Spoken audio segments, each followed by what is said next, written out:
गुरु नानक देव जी गढ़वाल क्षेत्र में अलकनंदा नदी के किनारे किनारे यात्रा करते हुए बद्रीनाथ मंदिर पहुँचे। वहां दर्शनार्थियों की पहले से ही बहुत भीड़ थी। उसमें से बहुत से यात्री गुरुदेव का परिचय हरिद्वार में ही प्राप्त कर चुके थे। उनमें से अधिकांश भगवे वस्त्र धारण किए हुए थे, अतः वे गुरुदेव से कीर्तन सुनने का अनुरोध करने लगे। गुरुदेव ने मंदिर से कुछ दूरी पर एक रिक्त स्थान देखकर आसन लगाया और कीर्तन प्रारंभ किया।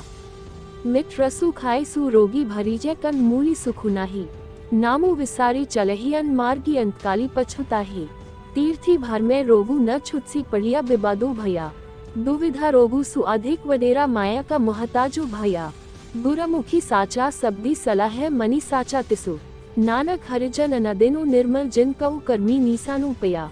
कीर्तन के पश्चात गुरुदेव ने अर्थ समझाते हुए कहा, वास्तविक आनंद तो प्रभु नाम को हृदय में बसाने पर है।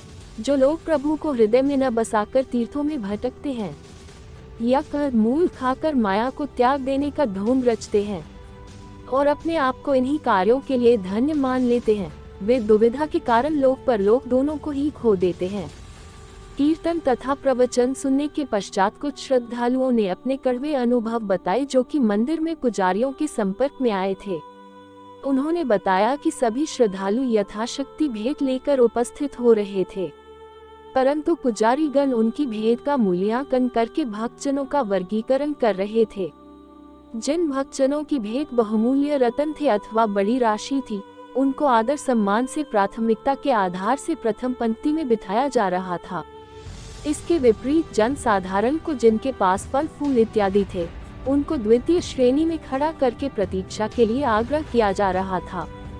जैसे ही दूसरे पहर का समय हुआ, मंदिर के किवाड़ बंद कर दिए गए और कहा गया कि भगवान विश्राम कर रहे हैं, अतः चौथे पहर पुनः किवाड़ खुलेंगे तो बाकी के द्वितीय श्रेणी के भक्तजनों को दर्शन देंगे।